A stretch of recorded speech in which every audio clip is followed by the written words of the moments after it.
99 ain't good enough when we keep it 100. It's just not good enough. I'm sorry. One. For all of those who think 99 is good enough, I'm sorry. It's just not good enough. It's just not. In all factions of life. It got to be 100. It translates to everything. That's it. Translate everything. This week in sports, we want to touch on just the landscape of sports and everything that's happened this week, and just give you our insight and our opinion, whether you like it or not. It's just what it's going to be. We come from different walks of life, different experiences. And this week in sports, there's some things I'm just not a fan of that I will touch on here shortly. But we want to touch on. All right, let's get into it then. Go ahead. It seems like that struck a chord with you. What are you not a fan of? I'm a big proponent of where today's athletes have a sense of control because I love that piece. I'm not a fan of a lot of the Pampers that are being worn, a lot of the pouting, and I don't know where it comes from. It looks bad, and I don't get caught up in the media.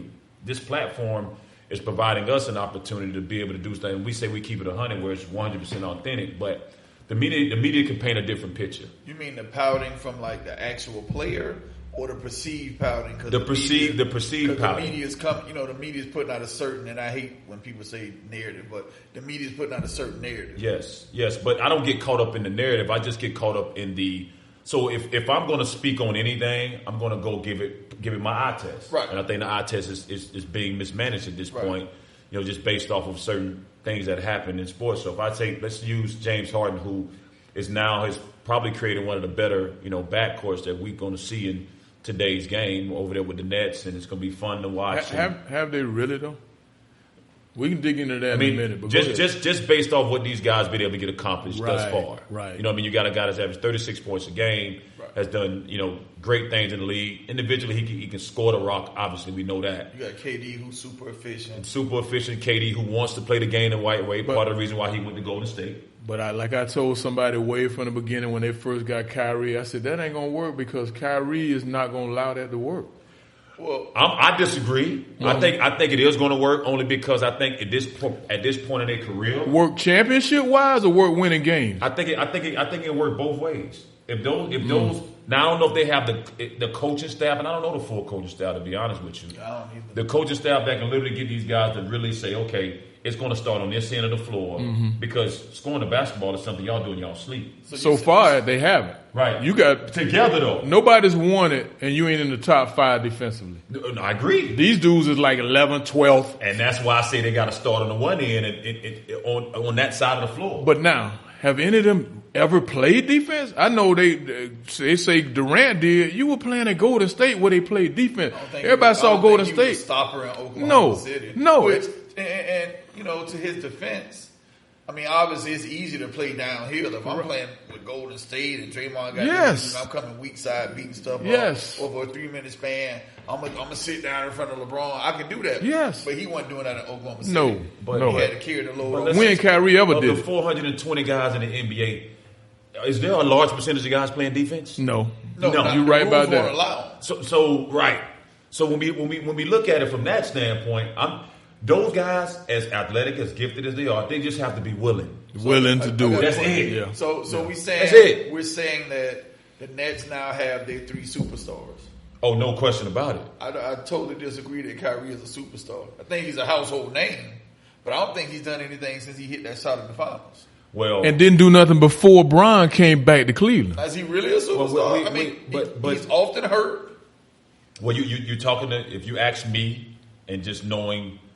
Here's my observation of a superstar. In my opinion, no. Okay. So but now, you got a signature shoe. Yeah. The signature shoe means you're a superstar. But that also goes that also goes along with saying, well, he's the highest paid, blah, blah, blah. Like, there's some guys that make a lot of money. But superstars have to be, are you recognizable in China? Are you global? That's superstar. I don't know if Kyrie's global. I don't, but that's what I'm saying. But again, when I say superstar, I mean from is he a superstar basketball player? I think he's very good. I think he's got handles, some of the best handles we've seen as of late. I ain't going all out crazy. Oh, he got the best handles we've ever seen. Don't, because I'll have to get you with that. Right, I'm not going there. But, I mean, is Kyrie worth if we went 20-62, if we get Kyrie or we go improve our win total by 17, 20 games. But now we get into a different efficiency of our mental That's makeup. what I mean by superstar. Because when you're saying superstar, Carmelo Anthony was a superstar. Absolutely. Carmelo Anthony win percentage wasn't, when he got to a certain point for the Knicks, it wasn't high level. So, no, but that's probably one of the worst ran sports franchises ever. Yeah, but let's look at his win percentage in Denver. But you have to say it. Okay, Kyrie did nothing prior to LeBron. You get one of the greatest we've seen doing it, making guys around him better, bring the golden child in and LeBron, and you win a chip. But LeBron also know neither one of them could win that chip without one another. So now you're an accessory, you're more of a Robin than you are a Batman. He's definitely a Robin. But Shannon Sharp said he Alfred now. Yeah. You went from Robin. Oh, the butler. Yeah, he Alfred now. He the butler. But took a second. I was listening to Shannon the other day. But define today's superstar then. So I think go ahead, John. No, you started. Go ahead. So I think a superstar, and it's a shorter list than people would like to think. Mm-hmm. So I might not agree with his style of play. James Harden is definitely a superstar. I think Dame Lillard is a superstar who gets overlooked all the time. I think he's the embodiment of what a superstar is. Obviously, LeBron and KD. It's a very short list. But I couldn't agree with you more. But I think more superstar laden guys has everything to do with more their game being attractive and cute and sexy, which Kyrie has. He has that. He does. And personality trait. He does. Personality. We're not talking about we got high level alpha males or we just talking about skill set, being sexy, and also your personality. Because when you if you just look at the last 2 decades in basketball, if we're gonna use basketball, 2000 to now, was Kevin Garnett more of a superstar than Tim Duncan? Kevin Garnett was more of a media creation. Was he more of a superstar? Considered a superstar? Absolutely not. His shoes sold more than Duncan's. Both of them had shoes. Okay. So from that standpoint, economically, who gonna sell more tickets? It wasn't Probably the big fundamental. No, it was the big ticket, right? So let me ask you this: if you had to have one, who do you take? Oh, come on, man, that's pretty easy for me. Who is? It's big fundamental. Yeah, so maybe Kevin Garnett wasn't a superstar like we think. He definitely was. He got a lot of cute sound bites, and he's yelling, and he's definitely a superstar. Let me ask you this: he's definitely a superstar. So you can't disagree 100%. You said a minute ago, a superstar to me, it ain't as many as we saying it is. I think it's not. Ron is when you can go from one program to another. I don't care who there, and it turn over like it do, and you get into the fight. That's a superstar. We see something different though, Coach. Like that's different. We don't know many human beings that can do that. Right. That goes out. Part of the reason why he's success in business. Hint the word superstar. The other dudes stars. Right. Just Paul George. So Big Dipper versus what's around the Big Dipper. Yeah. Okay. Yeah. That's how I'm saying. So you mentioned playoff P. He is not a superstar. Well, first of all, he's real good player. I hate to cut off playoff P. I hate to cut off my old school mentor. First of all, you can't self-nickname. There's an exception to every rule. Kobe self-nicknamed and started calling himself the Mamba. That's the only person that can self-nickname. But he followed it up with Kobe some work. Did. Right. You Kobe can't did. self-nickname. The Mamba. He followed it up with work. Ideal, though. Right, but he's the exception to the rule. That nickname kind of fly, though. Playoff P. Yeah. That's tough. But you got to be tough as well. But has he been playoff P? No. It's coming. It's going to come this year. He's going to give you what you want this year. Yeah, I hope it is for him. I ain't no fan. I hope it is for him because he took a beating last year. Yeah, he did. Deservedly so. I wasn't a big Paul George fan. But I know those are some of the most comfortable shoes because when y'all played in the ACC, they are comfortable. I didn't know what the price point was. Yeah. But I went to the mall after the playoff, it was like $68. I'm like, well, they down on this playoff. But maybe they were the old ones. No, they up higher than that. Yeah. No, they comfortable too. And he's a star, like I told you the other day. He's Joe Johnson reincarnated. I don't mean the same exact game, but they have a lot of similarities. 8-9 All-Star appearances, real clean games. But see, we talking that, and that's why I say, and you were talking about Bron is a superstar. Magic, Bird, Mike, those are superstars to me. Kobe, those are superstars. These other dudes are stars to me. They stars. Well, I think what stars get blurred a little bit. But I think what all of us are probably going to agree on is more of the superstars that has been created or guys that they've anointed to create. Without a doubt. Without a doubt. You know what I'm saying? As opposed to what they've accomplish. Without a doubt. Speaking of a superstar, let's talk about a superstar on the coaching landscape. Oh, I know where you're going with that. And we ain't talking about Airbnb who's going to land the job very soon. Okay. He got work to do in Kansas City first though. Yeah. He got to handle his business in Kansas City. Handle his business in Kansas City, and then he'll be on somebody's sideline, doing what he do. And those that don't know who Airbnb, go if you can find a highlight tape on the boy, he was the truth downhill running. In college, man. Downhill, man. Probably about 5'7", 210. But let's touch on the seventh national championship that's happening in Tuscaloosa, and Mr. Nick Saban, man. Factory. What's the first word come about? Coach say factory. I mean, blue collar. Yeah. So I got a question, and I told Coach Jones I had a question. I was going to pose this earlier. So I remember when Tim Tebow was at Florida. Right. People was like, Urban Meyer didn't even get him ready for the league. And I was like, that's not Urban Meyer's job. Urban Meyer's job is to win national championships, which he did. He won 2 in Gainesville. He won 1 in Ohio State. Now, if you start talking about dynasties and factories, I'll use this as a comparison. The early Canes.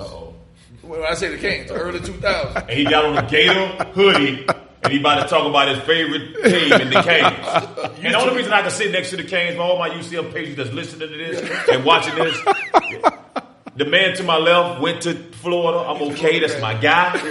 But it's the closest I'm going to sit to this. Well, I'm not a Gator Cane, stuff. I'm not a Cane fan anymore. But let me get back to the point. So when Miami had that run when they came back in the late 2000s, because this is what I think dynasty means. I think there's a couple different levels. Obviously, you got to win in college. Mm-hmm. Okay. But I think NFL production goes into it if we start talking about this a football factory or a dynasty.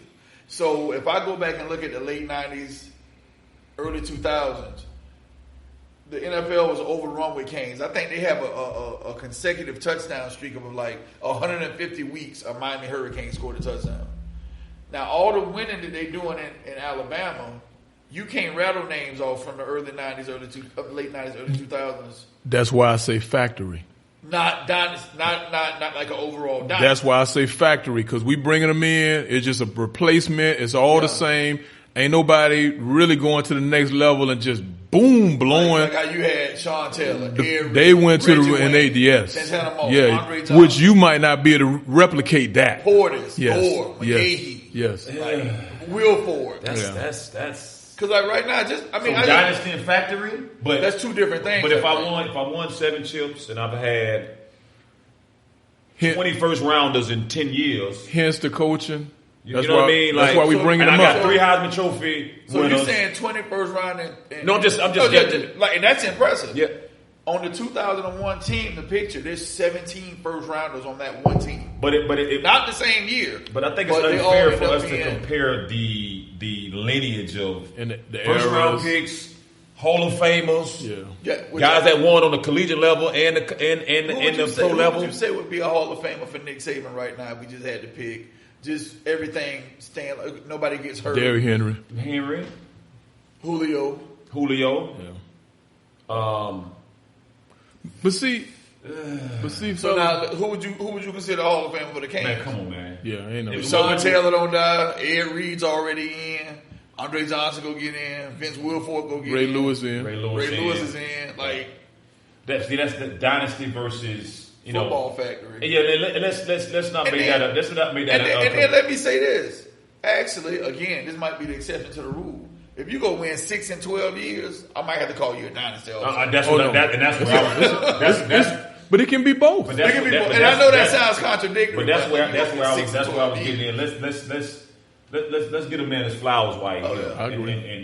And like what he's done in today's game with kids having the opportunity to go wherever you want, play wherever you want. You know what I mean? But to be able to take young men and lead the way he's led, and put them in position to be successful and elevate them on so many aspects, because and you can see him in interviews, his level of care concerning a lot of his players present day. I've seen a few things here and there, but I've seen some stuff that led me to think he didn't care too much. But give him his coaching staff some credit. That he got 7 in 7-12. Yeah. No, it's work. It's work. It's a lot of coaching going on and teaching because them cats, they ain't missing a beat.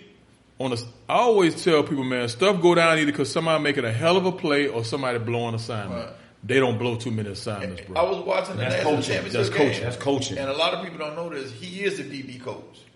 So they threw a little swing pass out. And then, we would recognize stuff like this. Mm-hmm. Just the way the DB came out, closed out, use the sideline for leverage. There you go. I'm sure everybody else is coached like that. They just don't do it. Yeah. But like Nick Saban and his attention to detail and coaching the DB. Attention to detail. Attention to detail and commitment to the fundamentals. Yes. Any high level coach will tell you that. All this other stuff trying to do, you just have to be you have to be better than everybody, but doing the small things. And that's what, literally it. And that's what makes it a factory.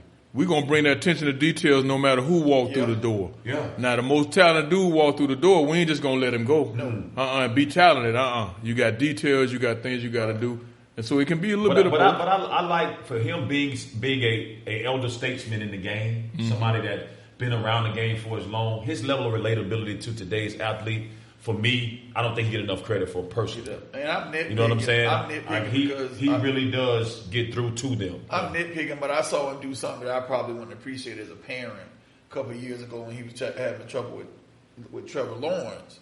A guy came out who was a junior. And I always thought you didn't talk about a kid when he's trying to go get his money. Oh, yeah. And he was like, he's going to come out. He's only going to be a third-round pick. He's only going to make 14. He needs to come back to school. So what I heard was, you need to come back to school to help me deal with Trevor Lawrence. Forget you and your family financial stuff. Right. Which I kind of didn't like that, Question. What did he end up being a pick? Did he come out? Second or third. Ended up being a starter in Jacksonville. And he's in line for some money now. Yeah. But So was Nick Valve? I just thought it was inappropriate to be talking about somebody else's money while you sitting on a pile of money. Like you want, I got you. Yeah, just like you want to have a nice wedding for your daughter and start them up. I want to be able to do that one day too. I'll say this too, being a coach, a lot of times you have to keep it real with the player, right, in order to get the best out of them. Right. Now, sometimes that ain't gonna seem like you on their side. Sometimes it ain't gonna seem like it's so right. But if that player don't have a problem with it and they know they coach, right. I just don't think that's a conversation to have to put out with the media. I got you. With the media, it should have been something I would agree with you. That kind of rubbed me the wrong way. Like, right. you talk about somebody. That's just like me telling Mario, don't go get your money while I got $20 million. Yeah, that's one of them where you get back, and we'll discuss this when we get back to it. Yeah, and again, and who knows, and I don't know if the kid didn't come to him and maybe present that he was going to be leaving him or going to the draft early or whatever. Right. Which is, the onus is on you and your family. You know what I mean? And then you let your school know. So we don't know how that laid out to be able to get to the point. But I have to agree with you not to spew that out to the public. Listen, sometimes players come up with some crazy things. I had a player tell me, playing 1 year as a freshman coming in, you done came to JUCO now, and ain't nobody know you. We building you up, you doing good. You put in your first year, and they said, well, I'm going D1. I said, okay, that's good. Who recruiting you? You can't just decide this is what I'm going to do because this is what I think. You got to look at all the variables out there. What I got, what's my options. You know what I'm saying? And just for the fans, Coach Jones is the head men's basketball coach at ACC. We failed to mention that. So this ain't just an old dude up here ranting. He's the head coach. Well, I don't know how much validity that give me, but I can tell you the experiences of dealing with players. Well, when you've been on this earth as long as you have, gives you an abundance of validity to be able to speak on this platform and touch on what we're touching on. So Nick Saban, like I said, man, just to be able to, for us to be able to witness and watching sports, for myself, as young as I am, watching it, that accomplishment is. I think the only other run we've seen like this in college sports might be Pat Summitt and Gino on the women's side. And that's a great comparison. That's probably close. Well, listen, I don't know about wrestling and stuff. He ain't through. No, he done. They number one next year already. People talking about. He not done, and they'll reload. They'll reload again. And did this all SEC schedule. Yeah, that's tough. All SEC schedule. So So let me ask you this: would there be a difference between like a guy who? So like you put Nick Saban in one category, obviously the success. But could a guy have a bigger impact on college football than Nick Saban had? Like, I think the guy who often is overlooked, and maybe because he only got one championship, who gets no credit, is Steve Spurrier. Because Jones went to Florida. He turned the whole program around. He changed the way football, like the way college football was played. He changed the SEC. Yeah, and let me say this: Jones went to Florida. Even when Emmett was there, those teams were 8-4, 9. Like them teams weren't setting it on fire. God bless it did. I remember Riche telling me a funny story. He was like, "Yeah, the week before we played LSU in Georgia, it's like homecoming." So like, what you talking about? He was like, "I've never lost to LSU in Georgia. This was in '98 to 02. Yeah." Never he was like Spurrier set that expectation. That wasn't even a threat. So the footprint of but you got to think, man. I mean, Coach Spurrier coached for 5 decades. Yeah.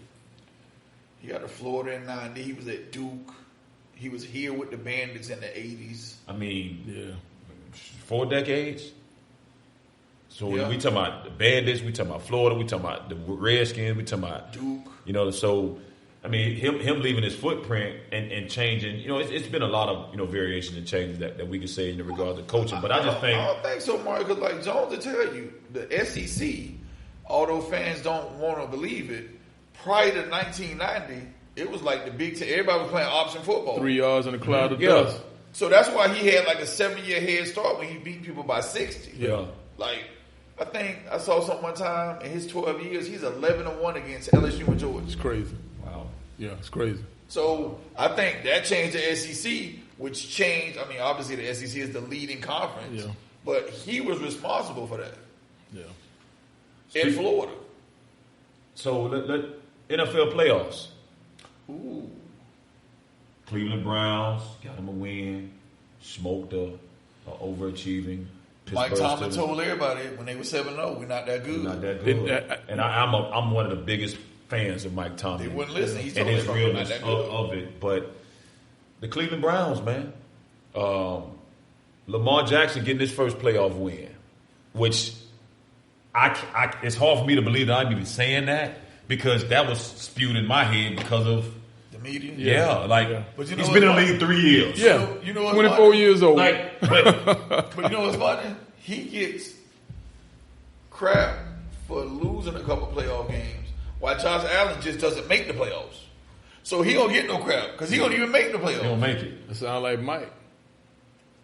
Go back to that Michael Jordan, man. We'll get to that. Michael Jordan, man. I dropped 60 and I lost. He did this in the first 6 years of his career. But I mean, don't beat me down till let me finish. Can I finish, please? I haven't said a word. I'm just saying. Can we be done? But two Hall of Fame quarterbacks going at one another on Sunday. Two of the greatest we done seen. The oldest too. Two of the oldest quarterbacks to do it. And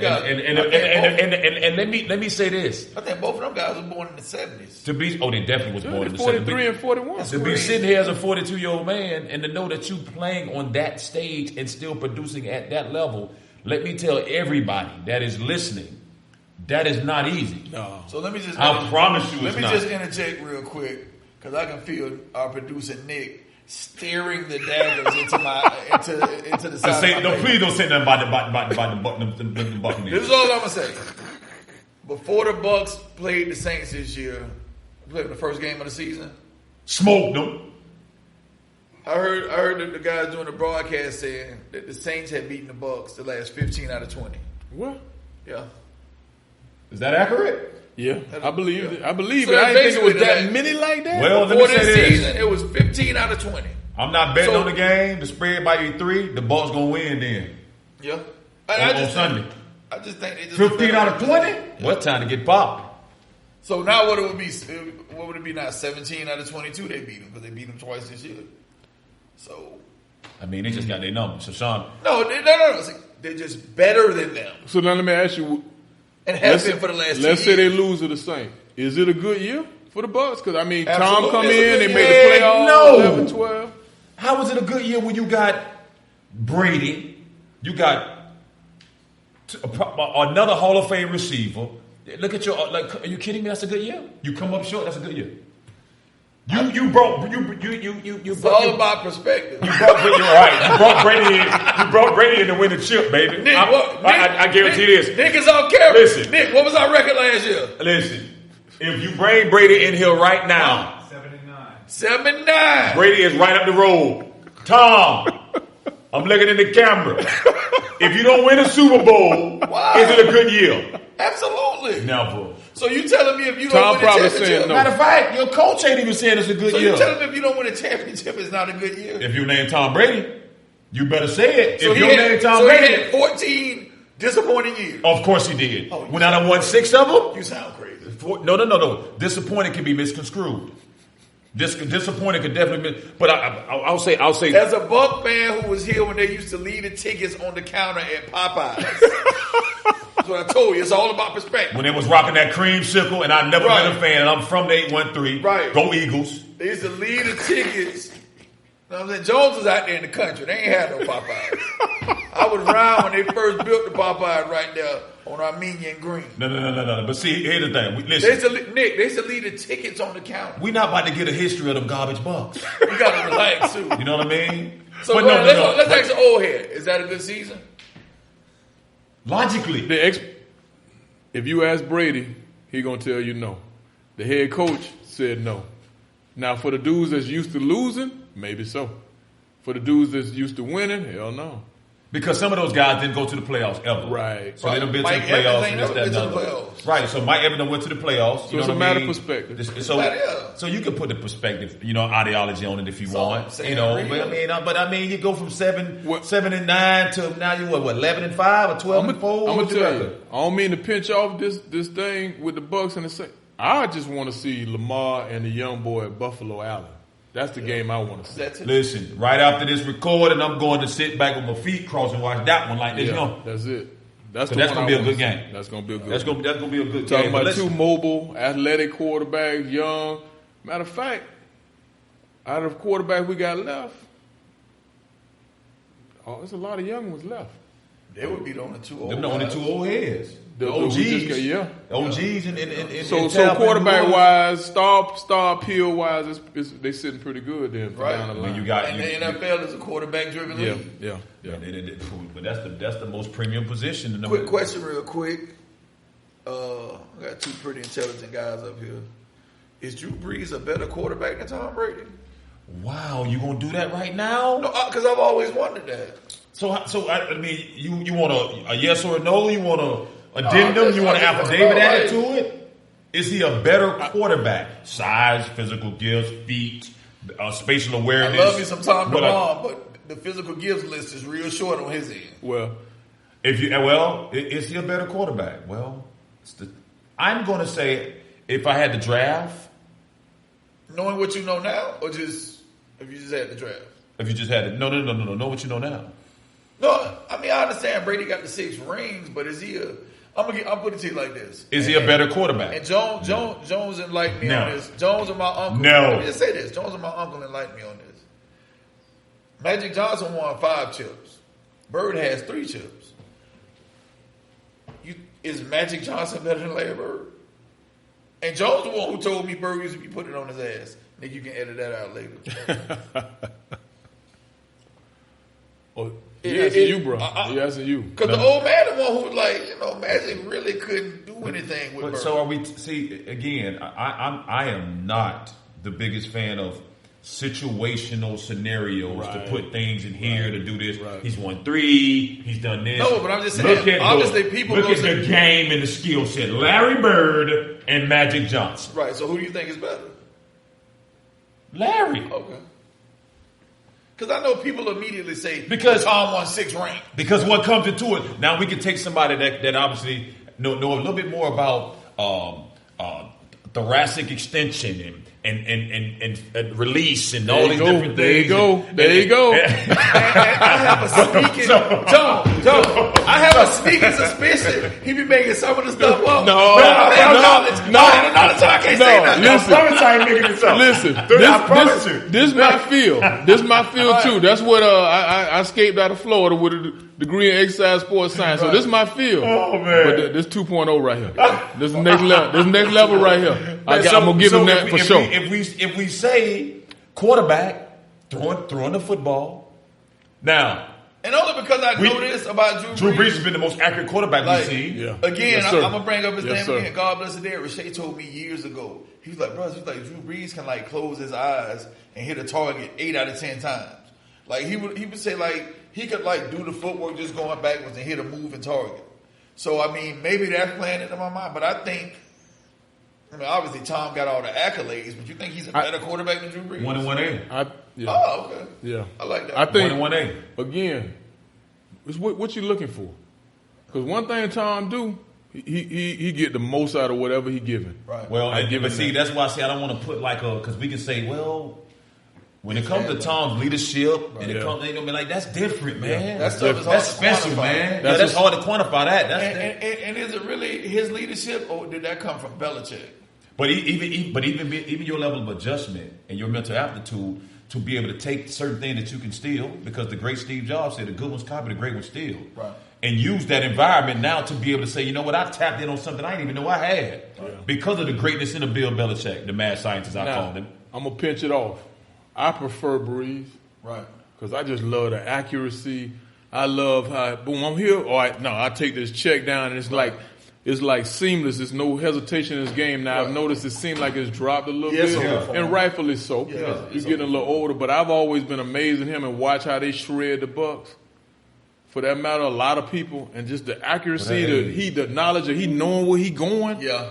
And that's what I'm saying. That's gonna be a 5-game tomorrow. Yeah. And I don't know, like if I'm wording it right or what, but like I just think he's a better quarterback. Obviously, Tom got all the records, the accolades, but I think Drew Brees might be a better quarterback than Tom Brady. Yeah. Nick don't have a fit. Brady just became a Bucs fan. There's a lot that's happening in sports, man. Big topics. James Harden going to the Nets, and they put a lot of around the disgruntledness of teammates. Definitely the NFL playoffs, Lamar versus I'll never forget Josh Allen, and then you have the Bucks and Saints, two teams in the same conference that's getting ready to step down on one another and make it happen. Yes, sir. I just thought about something. You just hit me with something like you kind of said. The disgruntledness, the team. Yeah. Like I don't remember a lot of this watching basketball in the 80s. Like no.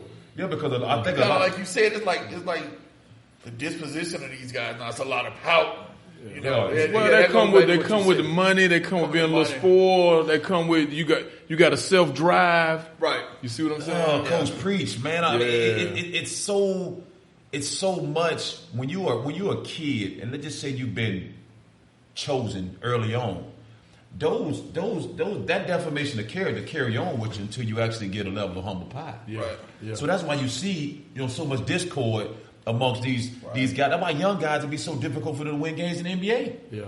You know what I mean? It's like how can you have these high talented guys winning 18 games? Yeah. Because one, they don't know how to play. Yeah. They don't know how to play. Two, and they more concerned about being on league fits than they are going to play a basketball game. Yeah. Because they be clean now. Yeah. Right. They be clean now. They be decked to the nines now. Well, we got time because we're gonna be around. We're gonna be around, and we're gonna hit on a lot of things. But man, fellas, let's see. The thing we want to start finishing this up with is I never forget. Yes, sir. I never forget. One more time. And I'm gonna start us off, man. I never forget when I was a kid, man, living out there in the country. And we used to, you do like everybody, you play sports and run and I was a little bigger, faster, a little stronger, but remember racing a couple times and I wasn't quite the fastest. I wasn't quite winning the way I wanted to win. So what I used to do, man, in the evening, and I don't even know where I got this from, or maybe some younger coach, I don't know, but I'll never forget when it got a little evening and everybody kind of started this person going their way. There was a dirt road. We had our streets, the houses, then you had a little field, and you had a dirt road back in probably about 150 yards. I used to get me some ankle weights, sneak down there and run sprints in the dirt. Wow. Run sprints in the dirt. And I never forget doing that, and I never forget the results, which led to me continue to try to take care of your body, because I remember that summer, man, I was smoking everybody. And I never forgot that, and I said, I'm going to work out the rest of my life and try to maintain. Right. And it's helped as I've gotten a little older and things ain't quite what they're working. I always tell you, it's looking efficient, but it ain't quite fine off like it used to. But I never forget sneaking back there when it's getting a little dusk, putting them ankle weights on, sprinting in there, and I wasn't sure what I was doing, but I knew a change was happening, and I never forget that. Never forget that. Mr. Duncan, we're gonna give you the second one today. Mine is more of a sports memory watching a game. My grandma was friends with this family. They were huge Duke fans. Mm-hmm. And I remember being like 10 or 11. It was like 1986. And Duke had won 35 games. Which that even sound, I didn't know what that meant, but I was just like, man, they won 35 games in a college season. Yeah. And one of my first NCAA memories is them losing to Louisville. I remember. Duke lost to Louisville in '86. Never Nervous Purvis. Yeah. Mm-hmm. Yeah. And I just remember, and I don't know why I thought 35 wins was a big deal. Because I guess I would be like, well, they be talking about the Lakers. They won 63 games and they played 80. But I was like, a college team won 35 games? That's a lot of games. And that was in '86, and they still didn't win it. Yeah, a lot of games. And that's just one of my first NCAA tournament memories. Like, never forget that. Yeah, I'll never forget that. They won 35 games in 1986 and didn't win it. Nice.